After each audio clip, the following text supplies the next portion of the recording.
I'm the Advocacy Director for the ACLU of Kentucky, and I'm here to testify against Senate Bill 9. This law is patently unconstitutional. The second it is signed, the ACLU of Kentucky will file a lawsuit. I urge you to vote no on Senate Bill 9. My name is Nicole Stipp. I'm an entrepreneur. I'm a tax-paying constituent. I create jobs and I issue a lot of 1099s. And I have had an abortion. It didn't have a heartbeat. It didn't have a face. It didn't have feelings. It was a clump of cells and tissue. I can also promise you that had I been forced to see this pregnancy through, I would have done what women have done for all the decades people like you have been trying to stop abortions. I would have gone to any length, medically overseen or not, to end my pregnancy. I am just like the other 1 in 4 women that have had abortions. We do it because we cannot provide a life for children while we work for financial stability. We do it because we don't want to bear children and haven't yet had our IUDs or surgeries to prevent it. We do it because we're 18, have been sexually assaulted, and don't want to have a baby. Thank you for your comments, and we will now yield to the sponsor of the bill. Good morning, committee. I'm Senator Castlin, the sponsor of Senate Bill 9, the fetal heartbeat bill. And the first speaker is Abbt Johnson. And Abby, if you can introduce yourself for the record. Sure. My name is Abbt Johnson. I worked at Planned Parenthood for 8 years. I was an abortion clinic director. And I listened to the testimony from the opposition of this bill, and I want to sort of go through some of that interesting testimony that we heard and many non-factual points that were made in that testimony. One thing that I kept hearing was that, there's no exceptions in this bill for any sort of rape or incest. Let me be clear. Even if they were, the ACLU wouldn't support it. Even if there were, Planned Parenthood wouldn't support this bill. So the fact that they're even bringing that up is really intellectually dishonest. Abortion can never, on its face, be safe, because in order for an abortion to be deemed successful, an individual and unique human being with a beating heart must die. That can never be safe for that individual human life. I want to talk specifically about what a first trimester abortion is and what it looks like from a person who ran a Planned Parenthood abortion facility and was there for 8 years. First trimester abortions are by and large the most common abortion procedure we see in the United States. A transvaginal ultrasound is standard procedure inside of every National Abortion Federation clinic, which includes every Planned Parenthood clinic. That transvaginal ultrasound is done for primarily one reason: to determine how far along the woman is in her pregnancy so that we knew how much to charge her for the abortion. After the ultrasound is performed, the ultrasound machine is rolled away.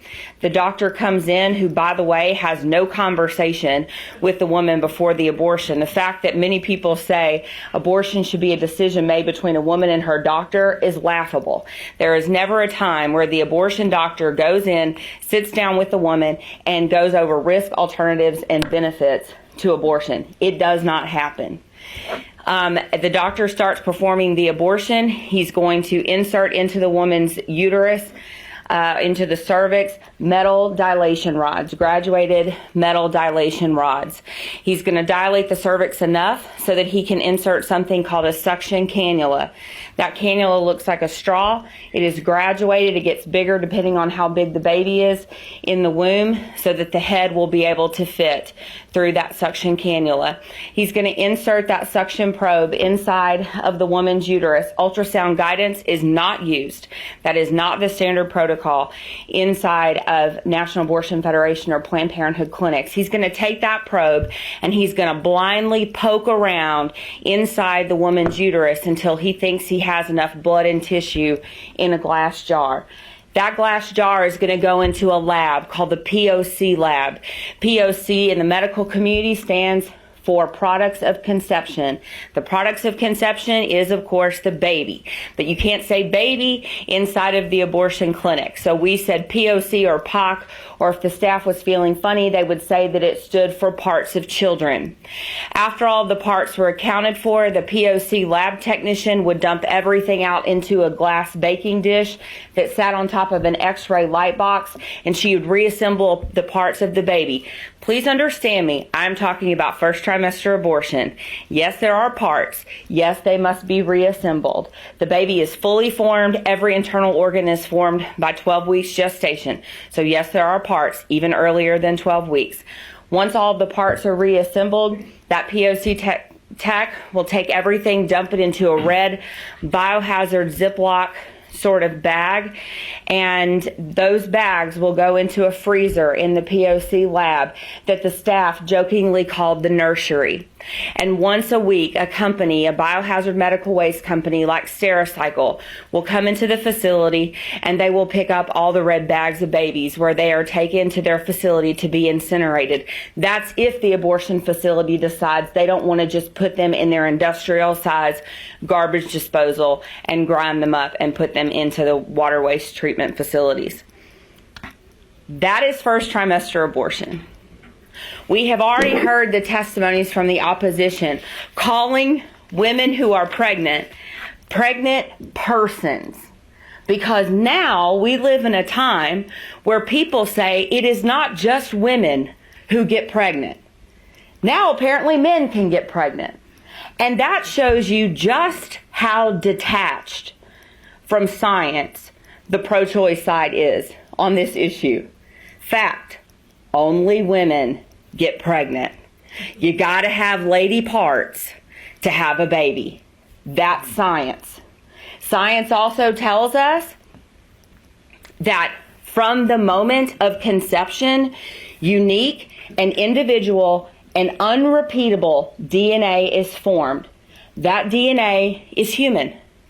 Never in the history of the world has a woman ever delivered a cat or a dog or any other species other than human.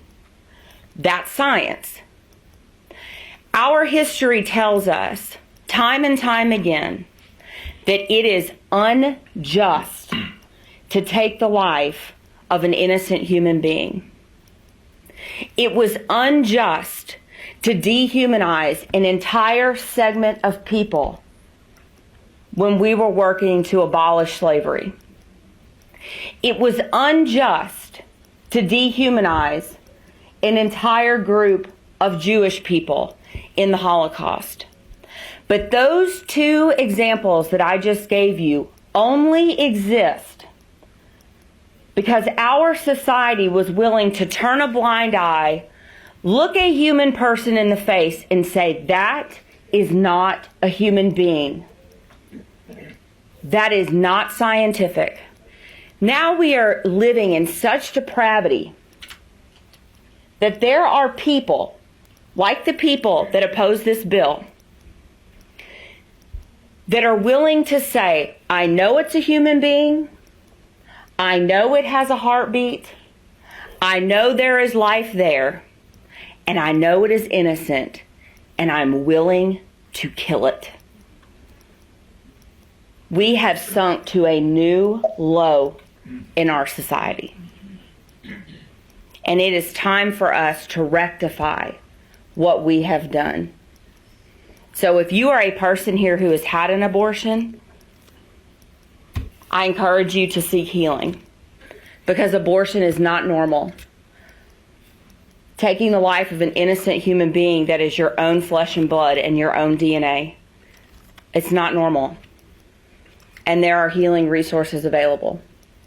And to the people in here who work in the abortion industry, I encourage you to seek healing from a ministry called And Then There Were None. We can get you out of the industry, and we can get you into a line of work that you can actually be proud of. And to the ACLU, I can say affirmatively, we look forward to your lawsuit. Senator Higdon. Aye. Senator Humphreys. Aye. Senator Parrott. Aye. The bill has passed. Thank you, ladies and gentlemen. Any other comment? If not, this meeting stands adjourned.